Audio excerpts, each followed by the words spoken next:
Hello,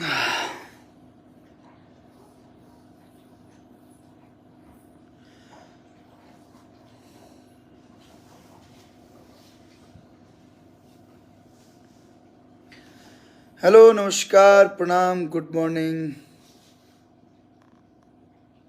कैसन बने लोग आप लोग? और मैं 11 बजे स्टेटस लगौले रही लाइव आवे के, बट थोड़ा देर लेट हो गई नहीं। Hello Ankur Pandey ji, hi Chandan Singh ji, thank you. Sonu Soni ji, अरे Ashish ji, good morning, thank you सब लोग के बहुत बहुत धन्यवाद। Thank you Deepak Paswan ji, I love this song. Rakesh Pandey ji, good morning.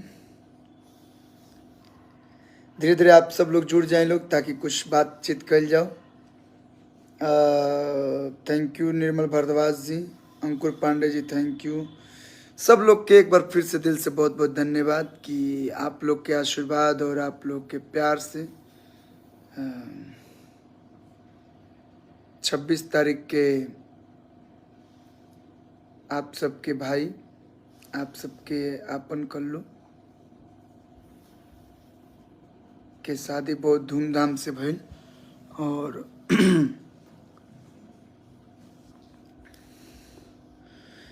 और बहुत सारा लोग के आशीर्वाद मिलल। और माफ़ी भी चाहता नहीं कि बहुत लोग के हम बुला ना पौनी, बहुत लोग के हम इनवाइट ना कर पौनी, फिर भी लोग जकरा जकरा जैसे जैसे मालूम चलो लोग आइल और अपन आशीर्वाद और अपन प्यार दिहल। नरेंद्र शर्मा जी, नमस्ते।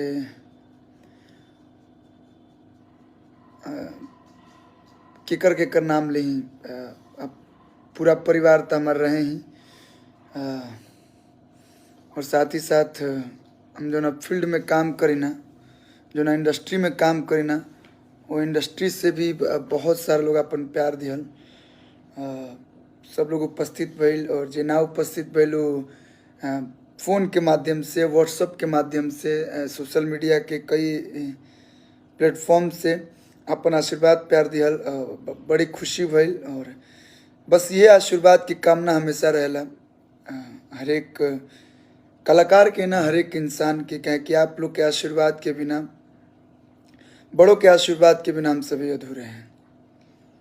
और ऐसे ऐसे फंक्शन में, ऐसे ऐसे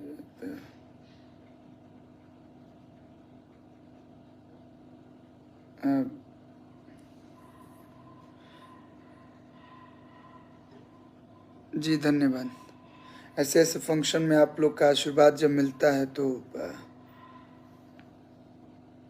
बड़े अच्छा लगता है कि नहीं, हमारे अपने हैं, और अपने जब शामिल होते हैं और बहुत लोग आए, झूमे, नाचे, बहुत सारा वीडियो भी आप सबके बीच यूट्यूब के माध्यम से आप लोग देखे होंगे।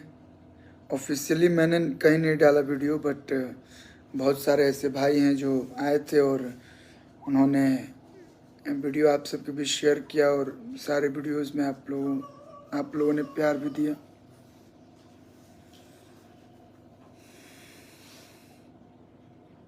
तो थैंक यू सो मच। जैसे अभी तक मैं अपने परिवार के लिए एक अच्छा लड़का बन के, एक अच्छा भाई बन के, उनके ट्रस्ट पे, उनके विश्वास पे अब तक अमल रहा। आगे भी आप लोग के आशीर्वाद से, प्रभु जी के आशीर्वाद से ऐसा आशीर्वाद दीजिए कि 7 जन्म का हम लोगों ने वचन लिया है, और 7 जन्म तक हम निभाएं। Thank you.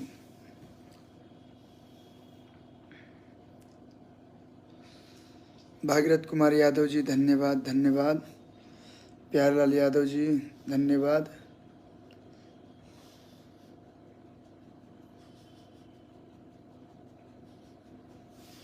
जी भौजाइयों की तरफ से धन्यवाद बा।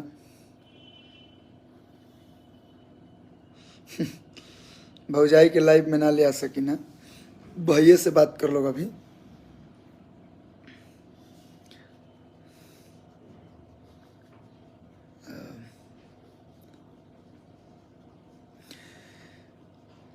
और हम बहुत सौभाग्यशाली बनी, बहुत लकी बनी कि हम शुरू से भी आप लोग हमार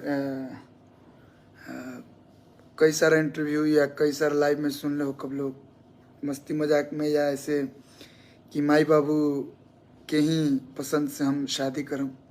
और शुरू से ही हमारी रहे कि जुड़िए उससे जिससे निभाइए, रिश्ता उसी से बनाइए जिसको आजीवन निभाइए। रिश्ता बनाना बड़ी बात नहीं होती है, रिश्ता बना के उसे निभाना बहुत बड़ी बात होती है। तो शुरू से ही हमारा है कि माई बाबूजी के पसंद से हमारा शादी करे के बाद, और माई बाबूजी पसंद कनी और हमारे जो धर्म पत्नी जी बानी हो के बहुत अच्छा बानी। तो ऐसे अच्छा का हो सकेला कि माई बाबू अच्छा, भाई भौजाई अच्छा, जरा से हमार शादी भइल भी बहुत अच्छा। तो बस आप लोग आशीर्वाद दी लो कि परिवार ऐसे ही बनल रहो, इस साथ ऐसे ही बनल रहो। धन्यवाद धन्यवाद सत्यम पांडे जी। दुनिया में और कुछ नहीं के, बस अपन परिवार अपना साथे रही तो कोनो भी परेशानी आवेला आदमी डट के सामना कर लेवेला। और हमारा हमेशा ये कोशिश रहल बा कि हम अपना परिवार के साथ लेके चली, और आप लोग के आशीर्वाद रहे आजीवन। हमारा जीवन में परिवार से बड़ा कुछ नहीं है। बड़ा खुश, बड़ा अरे खुश ना हुई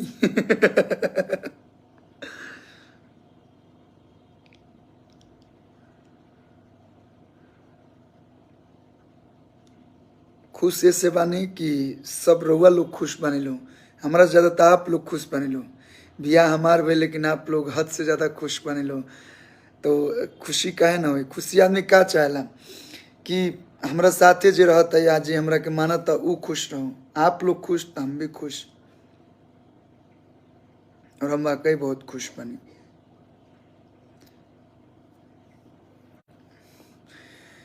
जे भी आइल, अगर शादी या रिसेप्शन में अगर कुछ भूल चूक भइलो की या कुछ सेवा पानी में कमी भइलो की, आप लोग भी जानते हैं लोग कि बहुत सारा भीड़ रहे एंड बहुत सारे लोग आयल रहे। और क्योंकि मान सम्मान में थोड़ा बहुत अगर कमी भी भइल हुई तो लाइव के माध्यम से माफ़ी चाहतनी। और जे अपन मान के आवेला, अपन परिवार अपन भाई के बियाह मान के आले हुई तो बुरा ना मन ले हुई।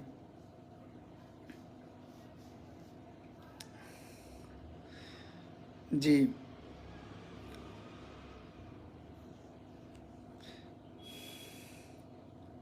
Thank you. तो बस लाइव हमरा आइला कि मतलब रहा कि हम कितना लोग के फेसबुक पोस्ट पे धन्यवाद धन्यवाद थैंक यू लिखी। हम सोचनी एक के बार आप सब लोग के थैंक यू बोल दी। थैंक यू बहुत छोटा शब्द बा, अगर हमारे पास थैंक यू से भी बड़ा कोनो शब्द रही तो हम के इस्तेमाल करती। तो दिल से बहुत बहुत धन्यवाद आप सब लोग के। एंड फिर से कब कि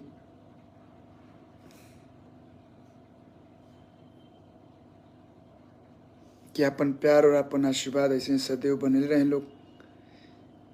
ये अरविंद अब अकेला बा तो अकेला ही बोल, लेकिन अकेला नहीं की, हमारा साथ शुरू से ही आप लोग के प्यार आशीर्वाद रहल बा। और हाँ आई कुछ बात कर जो अपना फील्ड के, बहुत दिन से हम 10 दिन से कुछ ना पोस्ट कर पाए नहीं ना कुछ ऐसा। हमार होली के गाना आयल बा कल SRK म्यूजिक से, पिया जी के रंगल दहिया। तो ओकरा के आप लोग देखी लोग, यूट्यूब पे जाए लोग एंड ओकरा के अपन ढेर सारा प्यार और आशीर्वाद दी लोग। बहुत अच्छा सॉन्ग बा, बहुत अच्छा गीत बा। और एक बाद सारे गाँव हम भोजपुरी से अगला वीक में आ रहा बा होली। तो होली में थोड़ा लेट हुई, लेकिन एक खातिर बुरा नहीं के माने के। हम जानते नहीं कि आप लोग प्यार आशीर्वाद सदैव मिलल बा और मिलत रही। तब पिया जी के रंगल दहिया आयल बा SRK म्यूजिक से, ओकरा के देखी और अपन ढेर सारा आशीर्वाद प्यार दी। बताई लोग गाना कैसन लागल। तो जे भी देख रहा बा लाइव या जे बाद में भी देखी, वो फटाफट जाइए SRK म्यूजिक पर पिया जी के रंगल दहिया देखी। और अपन प्यार दी। और कुछ भाई लोग लिखत था तो हमरा केहू से नाराजगी नहीं के।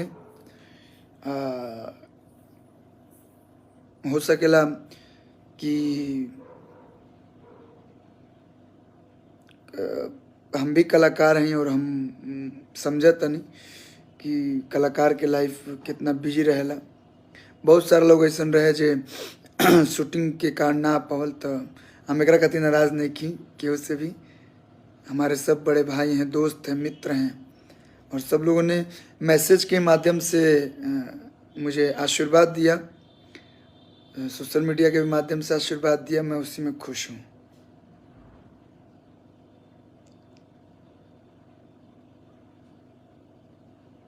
Thank you, thank you.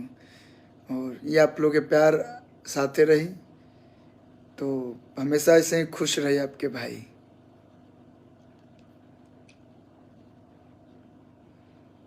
इज्जत सम्मान पे कभी ना ठेस आइल बा, ना आवे दे। तो आप लोग सुनी लोग, पिया जी के रंगल दही SR के म्यूजिक से, और अपन प्यार और आशीर्वाद दी लोग कि पिया जी के रंगल दहिया लहरे पोरे पोर ये देवरू। तो आप लोग सुनी और अपन ढेर सारा प्यार और आशीर्वाद दी। और कल्लू म्यूजिक वर्ल्ड से एगो गाना आइल बा, पहल की छोड़ देंगे हम, ओकरा के आप लोग ढेर सारा प्यार दे तनी। इंस्टाग्राम पे वायरल कर दिल बनी, तो यूट्यूब पे फटाफट जाएं और कल्लू म्यूजिक वर्ल्ड वो आप लोग के अपन भाई के ऑफिशियल चैनल है, ओकरा के सब्सक्राइब करी। ढेर सारा प्यार दी। झाल आइल बा, झाल खूब बजाई लोग।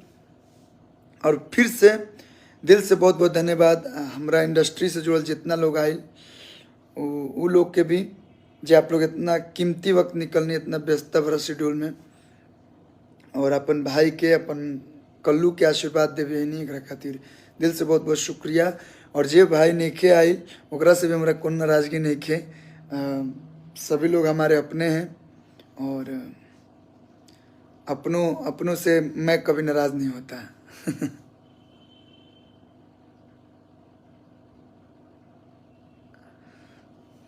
अपने तो अपने होते हैं, सभी लोग अपने। हमेशा सम्मान किया हूँ और आगे भी सम्मान करता रहूँगा।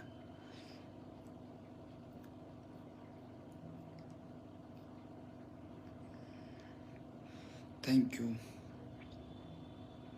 तो चलिए अपन ऐसे ही प्यार देते रहे लोग, और फिर मिलता नहीं अगला गाना जब आई तो लाइव आइव और खूब सारा बात कर लीजिए अब गाना बजाने के लेके। तब तक सुनी पिया जी के रंगल दहिया, बहुत तड़ा गाना बा, ओकरा पर रील्स बनाई लोग और शेयर करी लोग। और जेकर भी रील्स अच्छा रही हम पक्का ओकरा के शेयर करम। और कुछ हमारे एगो लास्ट में रिक्वेस्ट बा कि कुछ हमारे यूट्यूबर भाई जो हैं कैप्शन में बहुत गंदा गंदा चीज़ लिख रहे हैं, गंदा गंदा टाइटलिंग कर रहे हैं, बहुत बहुत गंदा। तो कृपया आप ये ना करिए, जो करता है उसके साथ करिए, हम ये सबसे बहुत दूर रहते हैं। तो हमारे ऐसा ही चीज़ लिखिए जिससे हमारी छवि पे अच्छा असर पड़े, छवि पे बुरा असर पड़े, ऐसा कुछ भी टाइटलिंग मत कीजिए। थोड़ा सा व्यूज के लिए किसी के नाम को बदनाम नहीं कीजिए। हम सब लोग एक हैं और सब लोग हमारे अपने हैं, हम सबको अपना मानते हैं। तो प्लीज़ थोड़े से व्यूज के लिए प्लीज़ ऐसा ना करिए। और पर्सनल होता है, फैमिली होती है। तो हमारे इस लाइन से, संगीत लाइन से, एक्टिंग लाइन से फैमिली को दूर रखिए। एंड फैमिली के फंक्शन में आप लोग ऐसा टाइटलिंग कर रहे हैं कि हमारे कुछ बड़े भाई के नाम ले लेके, मतलब मीन्स कि जो सिंगर हैं हमारे या जो एक्टर हैं, जो लोग आए हैं, वो बातें आप लोग नहीं लिख रहे हैं, कुछ और बातें लिख रहे हैं। मैंने कुछ बोला कुछ और है और आप लोग कुछ और टाइटलिंग कर रहे हैं। तो प्लीज़ ऐसा नहीं करिए। इतना अच्छा समाज है हम लोग का, सब लोग एक हैं। तो आप लोग ऐसा कीजिए कि सभी लोग में एकता बनी रहे। आप लोग हैं तो ही हम लोग हैं, जितने भी हमारे फैंस हैं या जितने भी हमारे यूट्यूबर हैं, न्यूज़ वाले हैं, आप लोग अच्छा न्यूज़ पहुंचाइए, अच्छा संदेश पहुंचाइए। चलिए फिर से एक बार दिल से बहुत बहुत धन्यवाद। लव यू ऑल, प्यार बनल रहो। हर हर महादेव, जय श्री राम।